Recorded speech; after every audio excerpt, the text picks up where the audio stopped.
Chapter 4: Service time manipulation is costing teams franchise players and further limiting league growth. What is the first contract model in sports? The first contract that players receive explains why top talents ask for massive salaries as they gain experience, and why teams can afford to pay them those massive salaries once they gain experience. No matter their talent nor their potential, young players aren't guaranteed to perform at the professional level. That is why players with zero, or just some professional, experience are given the smallest salaries in their first service contract. The players who prove themselves to be worthy of a spot in the world's top professional league are the only ones awarded a second service contract, and those contracts come with much more appropriate salaries in the form of raises. In the NFL, the first contract that drafted players receive is 4 years in length, and the total values of those contracts generally decrease with each draft selection. In the NBA, the first contract that drafted players receive is 4 years in length for first-round picks and 3 years in length for second-round picks, and the total values of those contracts generally decrease with each draft selection. Both leagues allow their top selections to earn a fifth year on their first contract before being free to pursue their second service contract. In the MLB, drafted players receive signing bonuses along with their first contracts, and those bonuses generally decrease with each selection, but each player who signs their first contract with an MLB team is paid through the same model. Players are paid much smaller salaries initially, regardless of their signing bonus amount, because they have to develop in the minor leagues. Their first contracts are actually minor league contracts, which are 7 years in length. Highly drafted players who are likely to make the majors after 2 to 5 years sign major league contracts upon promotion, which immediately end their minor league contracts. Once a player reaches the major leagues, the more appropriately named MLB, their service time clock begins. Each player on their first major league contract must complete 3 service time years before being eligible for a raise in salary arbitration. There can be as many as 3 years of salary arbitration before a player is completely free to pursue their official second service contract. 6 total years after signing their first major league contract. Or is it 7? Why is MLB's unique contract model a problem? We've learned that Major League Baseball's superstar players drive massive bidding wars between teams for their services, and their reasoning for doing so is even more justified given their first contract model. Several years paid as a member of the minor leagues, 3 years drastically underpaid in the major leagues, and as many as 3 more years negotiating their pay in the major leagues. As league revenue exploded over the past 2 CBAs, superstars have been able to pry more years, more total dollars, and higher annual salaries out of clubs once they can finally set the terms of their second or third service contracts.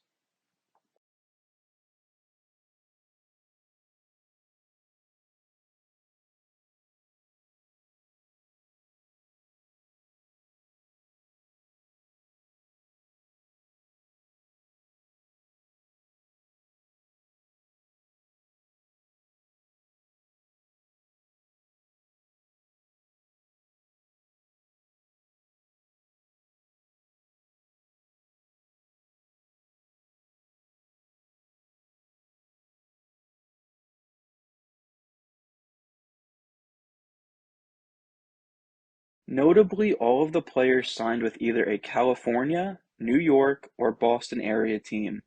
This leads back to the point that superstar bidding wars expanded the already huge payroll gap between big and small market teams. Because the cost of being competitive has gotten so expensive, and because the salary distribution has gotten so lopsided, most MLB general managers have tried to keep their team payrolls low in order to stay very profitable. And as we've seen through the MLBPA's grievances, they have done a very good job.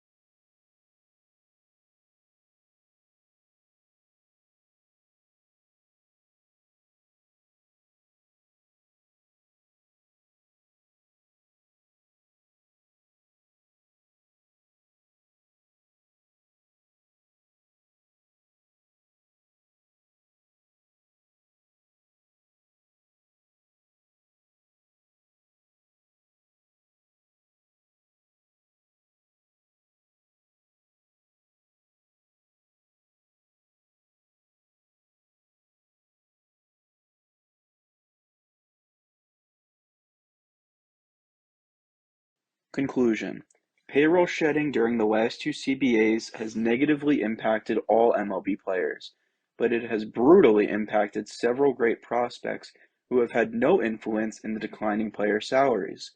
Great prospects of the previous decade have had to endure the extensive first contract model, just like many of the great prospects before them. However, they have also had to navigate a new concept called service time manipulation, general manager stranglehold over their first service contracts. What is service time manipulation?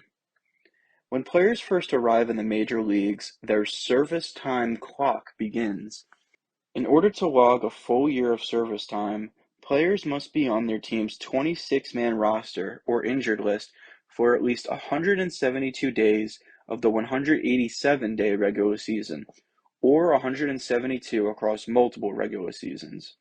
Stated another way, players can be off of the active roster or injured list for up to 15 days during the season and still earn a year of service time.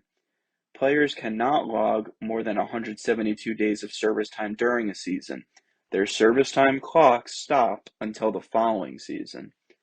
The service time clock is important because MLB players aren't eligible for higher salaries until they log 3 years of service, when arbitration can begin, or 6 years of service, when free agency can begin. As you can assume, general managers have abused this set of rules to prolong the number of years they retain control over a player and prolong the number of seasons they can pay them low salaries, which can be every season until they're eligible for arbitration. This skeevy concept has come to be known as service time manipulation. Teams may decide that a prospect is worthy of being on the opening day roster, but if they wait just 16 days into the season to promote the prospect to the major leagues, they can guarantee the player will not log their sixth full year of service time until the first day of their seventh year of service, at which point they would need to wait until the end of the season to utilize their free agency.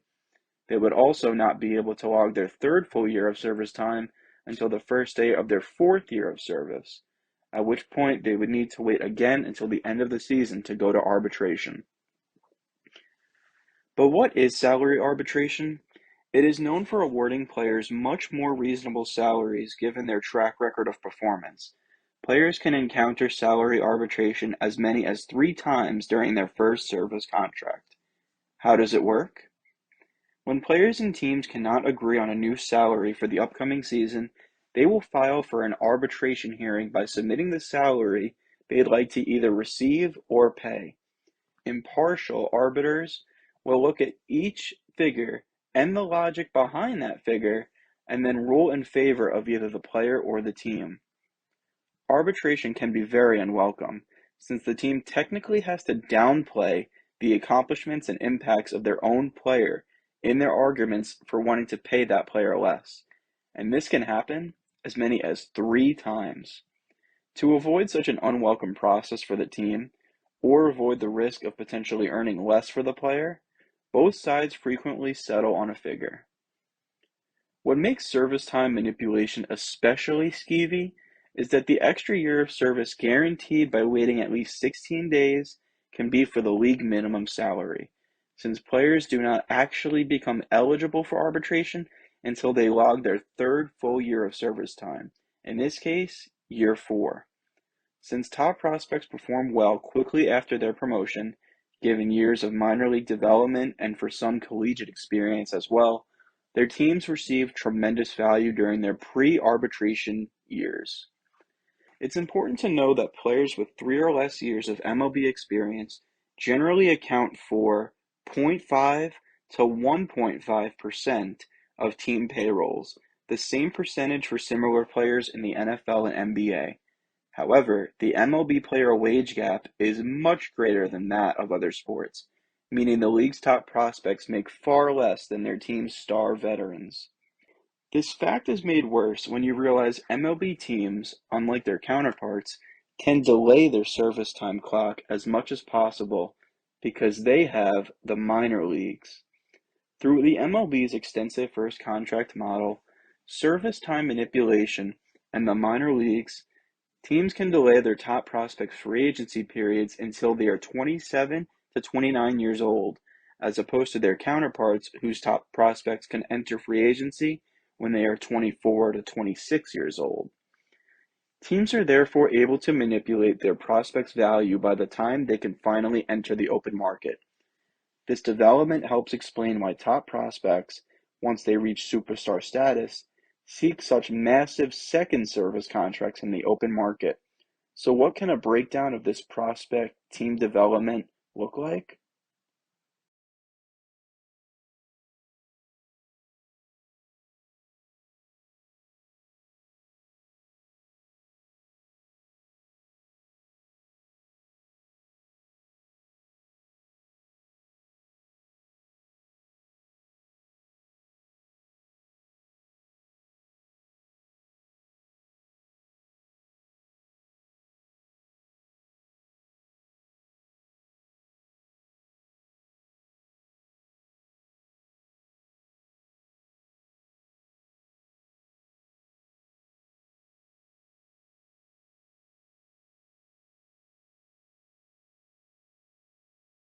How has service time manipulation actually played out? Zach Wheeler. The Mets promoted Wheeler, the sixth overall selection in the 2011 amateur draft out of high school, to the major leagues on June 18, 2013, starting his service time clock nearly 3 months into the season when he was 23 years old. Wheeler made the minimum $490,000 in 2013 and logged 98 days of service time, the near minimum $512,000 in 2014 and logged 1 year and 98 days of service time, near minimum $546,000 in 2015 and logged 2 years and 98 days of service time, and near minimum $546,000 again in 2016 when he finally logged his third year and 98 days of service time. Both sides were able to avoid arbitration by agreeing to a $800,000 salary for 2017, a figure that would have been much higher had Wheeler not missed 2 seasons with Tommy John surgery. He did bring the Mets into arbitration in 2018, winning his case for a $1.9 million salary. After a career year, the Mets quickly settled on a $5.975 million salary for the 2019 season. He at last reached free agency at age 29 and agreed to a massive new contract worth $118 million over 5 years, notably with the rival Phillies. Bryce Harper. The Nationals promoted Harper, the first overall selection in the 2010 amateur draft out of the College of Southern Nevada, where he played just 1 year, to the major leagues on April 28, 2012, starting his service time clock 4 weeks into the regular season. Using leverage from being a generational prospect, Harper made near minimum $500,000 in 2012 and logged 159 days of service time, then $2 million in 2013 and logged 1 year and 159 days of service time, $2.15 million in 2014 and logged 2 years and 159 days of service time, and $2.5 million in 2015 when he finally logged his third year and 159 days of service time. He quickly received a raise after winning the National League MVP to $5 million in salary for the 2016 season. Both sides were able to avoid arbitration by agreeing to a $13,625,000 salary for 2017, and they avoided it again the following year after they agreed mid-season to a $21,625,000 salary for 2018. He at last reached free agency at age 26 and agreed to a superstar mega deal worth $330 million over 13 years, notably again with the rival Phillies. George Springer. The Astros promoted Springer, the 11th overall selection in the 2011 amateur draft out of UConn, to the major leagues on April 16, 2014, starting his service time clock 3 weeks into the regular season. Remember the breakdown of what a top prospect's first contract can look like as a result of service time manipulation? It wasn't a drawn-up example. It was the actual breakdown of George Springer's first contract with the Astros. After winning the 2017 World Series, both sides agreed to a 2-year, $24 million contract to avoid arbitration for 2018, and they agreed again to a 1-year, $21 million contract to avoid arbitration for 2020. He at last reached free agency at age 31 and agreed to a superstar mega deal worth $150 million over 6 years, this time with the Blue Jays. Kris Bryant. Here lies the most blatant example of service time manipulation. The Cubs promoted Bryant, the second overall pick in the 2013 amateur draft out of San Diego, to the major leagues on April 17, 2015, starting his service time clock exactly 16 days into the regular season. He made near minimum $500,000 in 2015 and logged 171 days of service time, exactly 1 day shy of a full service year. The Cubs reacted to criticisms from not placing Bryant on the opening day roster by saying he was starting the year in the minor leagues to tighten up his defense, to which Diamondbacks reporter Zach Buchanan responded, "What are you really seeing in 10 games that shows you, okay, now he's ready?" He made near minimum $652,000 in 2016 and logged 1 year and 171 days of service time. Then, after winning the National League MVP and the World Series, earned a raise to $1.05 million in salary for 2017, when he logged 2 years and 171 days of service time. Bryant and his agent had successfully filed a grievance against the Cubs, which earned him status as a Super 2 player, granting him a rare fourth year of arbitration eligibility for providing well over 2 years of service in 3 seasons. He earned an arbitration record $10,850,000 in salary for 2018, which he logged 3 years and 171 days of service time. Bryant earned a $12,900,000 salary for 2019 and logged 4 days and 171 days of service time. Both sides were able to avoid arbitration by agreeing to an $18,600,000 salary for 2020, and they avoided it again the following year by agreeing to a $19,500,000 salary for 2021. He at last reached free agency at age 30 and agreed to a superstar mega deal worth $182 million over 7 years with the Rockies.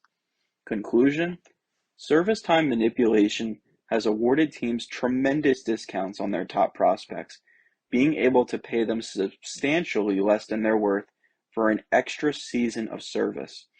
Even as top prospects developed into stars, teams were still able to pay them less than their market value because they delayed their 3 years of arbitration eligibility.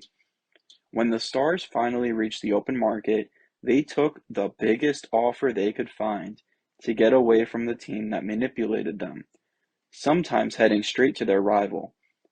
In the end, service time manipulation is a surefire way to profit off young talent in the short term, but almost a guaranteed way to lose them once they reach their potential and enter the open market.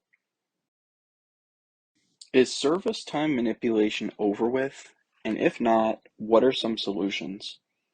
The manipulation of Wheeler's, Harper's, Springer's, and Bryant's first service contracts all occurred 2 collective bargaining agreements ago, from 2012 to 2017. You might assume that the public criticism MLB received, particularly after Bryant's delayed promotion, would force a change to service time rules in the subsequent CBA, but that was not the case. Top prospects' contracts were still manipulated, although less visibly, from 2017 to 2021. The topic went under the radar for a number of years and almost became a non-issue following the economic hardships brought on by the pandemic. However, in February 2021, it was revealed that Mariners president Kevin Mather was part of the management team that purposefully left top prospects in the minor leagues in order to prevent their service time clocks from starting. During a video call with his local Rotary Club, he said, "If we would have had an injury problem or a COVID outbreak in September 2020, You might have seen my big tummy out there in left field. What was leaked by one of the club members turned out to be true, since top Mariners prospects Logan Gilbert, Taylor Trammell, and Cal Raleigh weren't promoted to the major leagues until 2021, and it continued as prospects Julio Rodriguez and George Kirby weren't promoted to the major leagues until April and May 2022, respectively. So the answer is no. Service time manipulation is not over with, even two collective bargaining agreements later.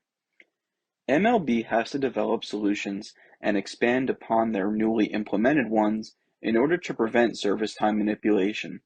In retrospect, the manipulation of top prospects' first service contracts has prevented the league from having the best product possible. The language in its collective bargaining agreement is clearly flawed if it encourages teams to delay the promotion of their top prospects. The reporter from earlier, Zach Buchanan, expanded on his thoughts regarding Bryant's contract manipulation, asking, "Is this good for the game? Is it good that the system incentivizes teams to not put the best players on the field?" The answer seems to be clearly no. Teams can make the argument that they need to take advantage of the CBA's language in order to keep up with other teams and help competitive balance. Buchanan illustrated this point by saying, if one team decides not to do it and every other team does it, that one team that doesn't do it is going to be worse off long term. It's just true. He also understood the risk-reward situation that teams find themselves in often leads to them being willing to risk losing the player if it means guaranteeing an extra year of service time. He broke down their logic by saying, when you light that fuse and when that bomb could go off is 7 years apart. So many things can happen in those 7 years that if you're a team, you're probably saying, we'll deal with that when we get there. The newest solution added to the CBA mentioned earlier is the pre-arbitration bonus pool. It gives players with less than 3 years of service an opportunity to earn more based on how they perform. The metric that will be used to evaluate player performance will be wins above replacement, or WAR, a common tool for determining player value that compares their offensive and defensive contributions to that of a replacement level player at the same position in the minor leagues. How many more wins does a major leaguer contribute than their counterpart?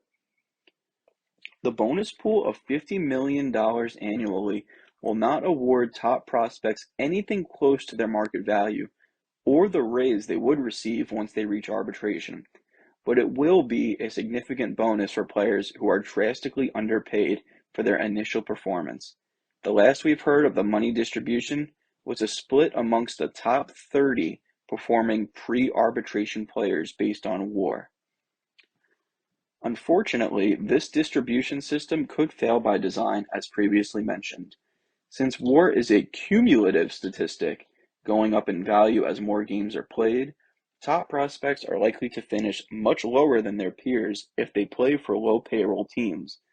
These teams like to rotate their prospects in and out of the lineup and protect their best prospects' long-term health late in the season once they're officially eliminated from contention. Because of this, their prospects will be prevented from generating enough WAR to outrank their peers who played significantly more games, costing them over $1 million in bonus money, which would be twice as much as their near minimum salary at the very least. Also, the cutoff at 30 players who earn bonuses could be problematic, whether intentional or unintentional. There are 30 teams in Major League Baseball, each with a top prospect. And if those 30 literal top prospects each finish top 30 in pre-arbitration player WAR, there will be one prospect per team making significantly more than the rest, collectively stealing $50 million away from all of their teammates. This scenario is made worse when you consider each team's literal top prospect likely signed a draft bonus already netting them $3 million plus.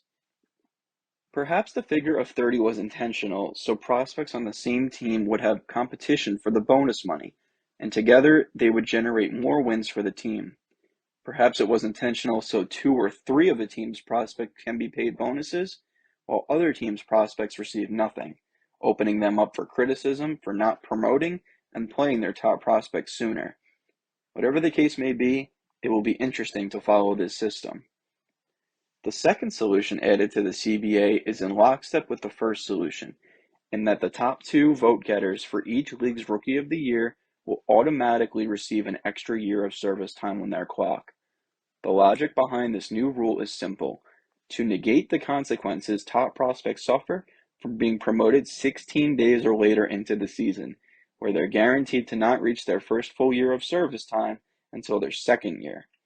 While the system will benefit the top four performing rookies each year, it will almost definitely fail to benefit every other prospect.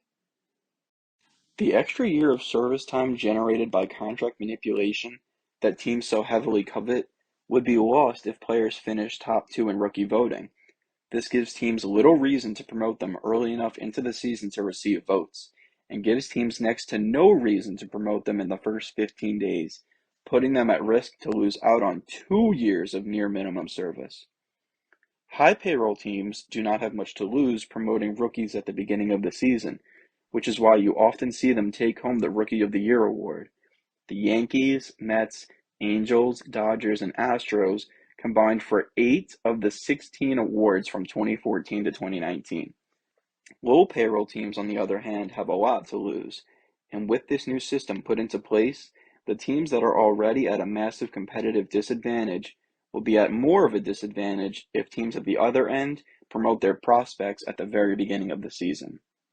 While this system should do wonders for the league's top prospects, who performed so tremendously in AAA that their promotion was undeniable, this system will likely result in even less incentive for teams to promote their best prospects. And by factoring in the ever-increasing payroll gap and high payroll teams dominating beginning to end, the game's greenest prospects will keep falling to the low payroll teams in the league draft, who do anything in their power to retain control of their cheap, young, talented players. The third solution is not actually an addition to the CBA, rather a voluntary action teams could perform, paying their top prospects fairly. Some teams have bypassed the uncomfortable, usually costly, service time manipulation and invested in their player relations, in this sense, top prospect relations. They have offered their best prospects early extensions and received extraordinary benefits for doing so. In a good number of cases, have actually been able to retain them for fair salaries even as they become eligible for raises in free agency.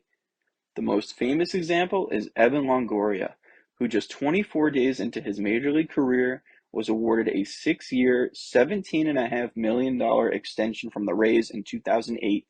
He went on to capture the Rookie of the Year award, lead the team to their first ever World Series appearance, and made them a regular playoff contender up until his second 6-year extension just 4 years later, this time for a still favorable $100 million.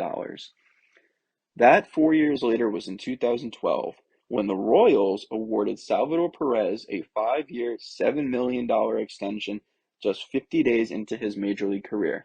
He went on to win 3 straight Gold Gloves, be named to the All-Star team 3 straight seasons, and help his team reach the World Series twice, including winning it all in 2015, all up until his second 5-year contract extension just 4 years later, this time for a reasonable $52.5 million. Perez even signed a third extension for 4 years and $82 million in 2021, the year before he was set to reach free agency. Other examples include Troy Tulowitzki's 6-year, $31 million extension with the Rockies, which led to 3 top 10 MVP finishes and a second extension with the team. Ryan Braun's 8-year, $45 million extension with the Brewers, which led to the 2011 National League MVP and a second extension with the team. Anthony Rizzo's 7-year, $41 million extension with the Cubs, which led to 3 top 10 MVP finishes and a 2016 World Series win. And Madison Bumgarner's 5-year, $35 million extension with the Giants, which resulted in 4 top 10 Cy Young finishes and 3 World Series wins. More and more teams are proposing early extensions with their top prospects, mainly because of the influx of underpaid international stars. though the extensions in general have proven to enhance player relations enough to generate stellar on-field performance and loyalty to teams' management.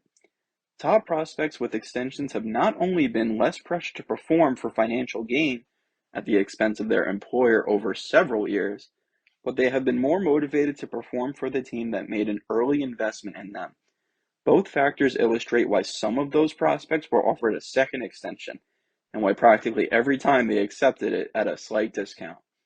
It is also why players without extensions, who spend 3 years in pre-arbitration and 3 more years facing arbitration, and also an extra year through service time manipulation, feel very little attachment to their franchises and often take the best deal offered in the open market, even if it is from their rival.